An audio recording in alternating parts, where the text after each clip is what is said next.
Good morning, everyone. Robin Shea here, day 22 of Before the Fork, the 28-day experience. Happy 4th of July. I hope all of you have great plans to celebrate our freedoms and liberties here in these United States. Which is really funny that today's message is what it is in the book. So I have the book here, and I'm going to read just the first line for you. The price you pay for change, or let's replace that with freedom. The price you pay for freedom is relative to the clarity of your vision. The clearer, more compelling vision you create, the less distracted you are by the cost. So isn't that funny? Because that is so poignant and relevant to today. Hi, Carla. That's why that vision of your desired self is so very important.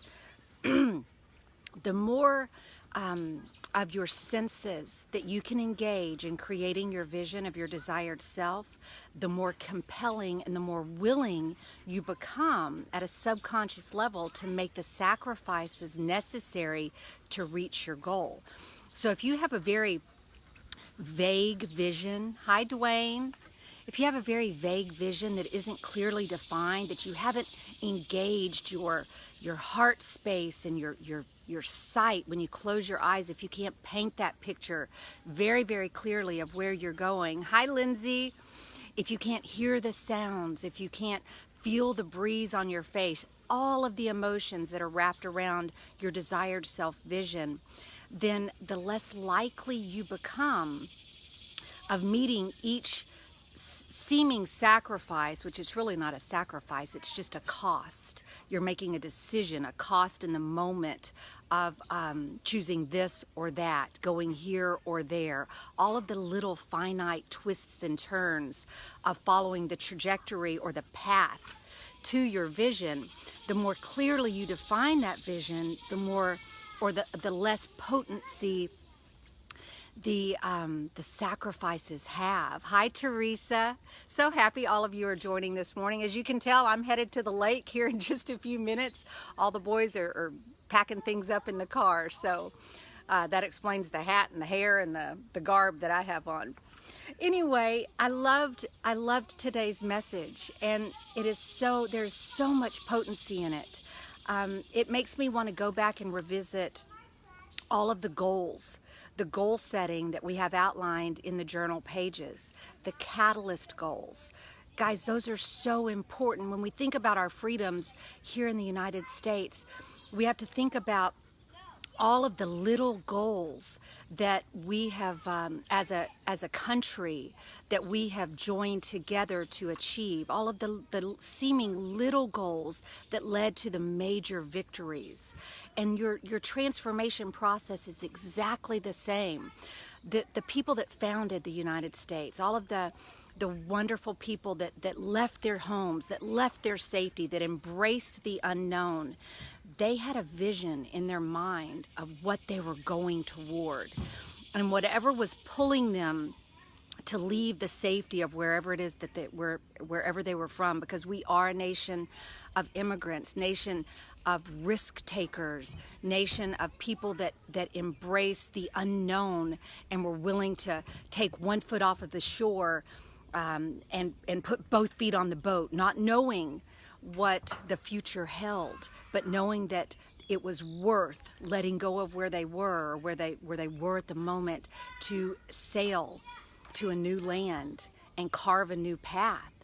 And what we're doing in our transformation process is no different. We're leaving the town of familiar because we know that there is better, there is more out there for us than where our current circumstance has us held.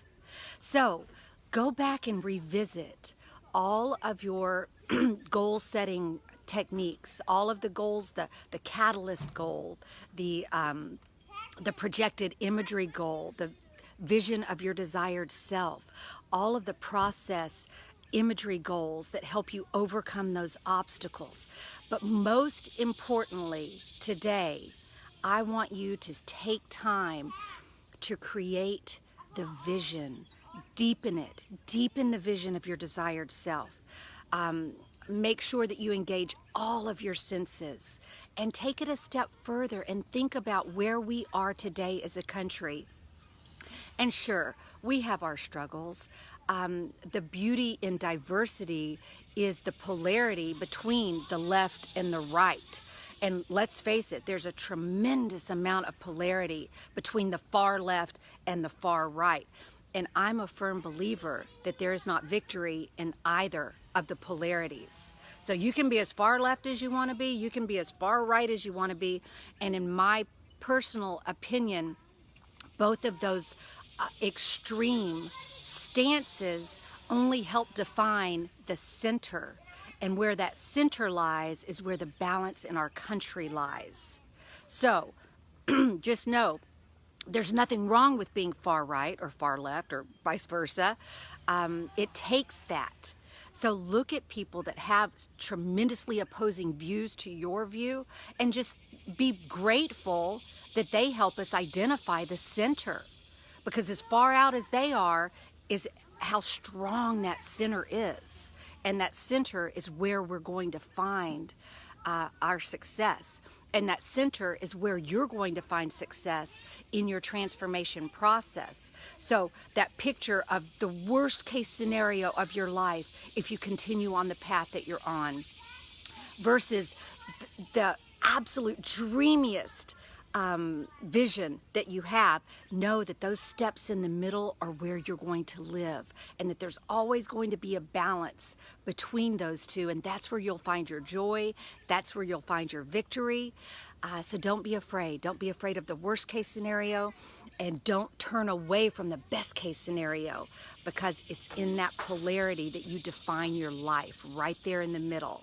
So guys, embrace all of the goal setting. Know that like anything, there's micro levels, and your transformation is just a micro level of what founded this amazing country that we are so grateful and so blessed to be a part of.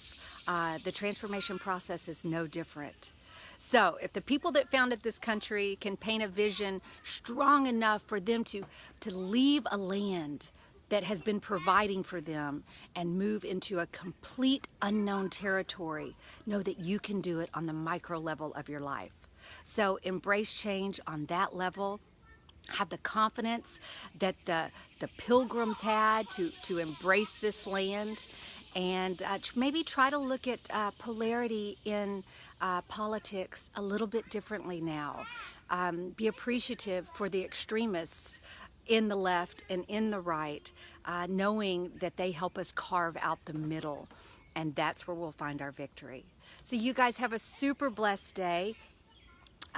Be safe, whatever it is that you're doing. Know that there's some folks out there that don't make good choices, and try to minimize your exposure to those environments, or just be careful and look out for your safety. I know that 4th of July is always a holiday that I like to keep my babies close to me, because I know that I'm looking out for things that they may not look out for in their young life. So I send you all my love. Let freedom ring. Have a great day, and I'll be back with you tonight, probably from the boat, if not on the car ride home. So love you all very much. Love with your whole heart, and I will talk to you later tonight. Bye-bye.